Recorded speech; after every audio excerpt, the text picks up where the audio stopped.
the cage system, chord shapes, and major scales. Previously, you learned the cage system and you learned the chord shapes across the neck, the C, A, G, E, and D. That's how we got the word caged.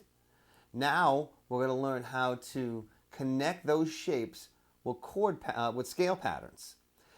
When you're learning your scales, major scales across the neck, it could get a little overwhelming when you think of there's 12 different keys and learning all these notes all around the neck.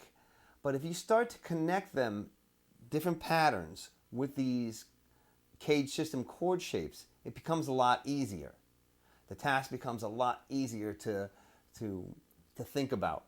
So let's go through this, and I'm going to show you a scale pattern that goes with each of those cage chord shapes. So we'll start first of all with the regular open C, which is the first letter of the cage, C. And what we're going to do is we're going to do a scale pattern starting from that root.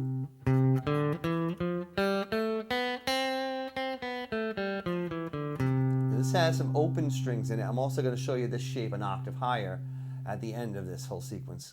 All right, so there's your C shape. And there's your C major scale that starts from the root of that chord. Now we're going to go to the A shape. Remember, this is like your A shape from the open A moved up to here. And we're going to take the scale starting with that root. So whenever you know you have this chord you're playing, this shape, you know that the major scale that corresponds with it is right there. C notes. And there's your C.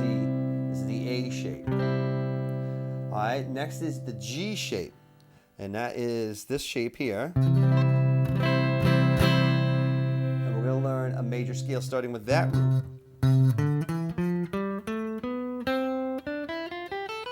I wanted 2 octaves on this one because you could play 2 octaves starting with that one. So whenever you're on that G shape,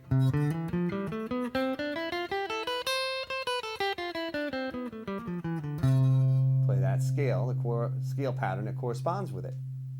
Let's go on to the E shape. Remember, that's your E shape right there. That's the full form of it. And we're going to take this.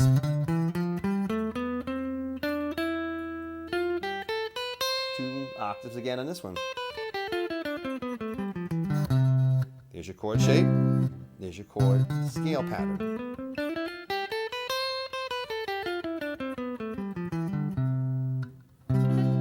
All right. Next, we're going to go on to the D shape. That's going to be the one that goes like this. There's your D right there. Just putting my first finger on the root there for it. And the scale is going to go with this one.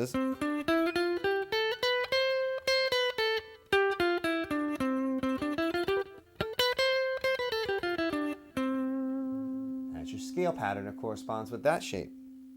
And now we're going to go back to the C shape again. It's like the C chord like this, but with an octave higher it. And the scale pattern that goes with this one is.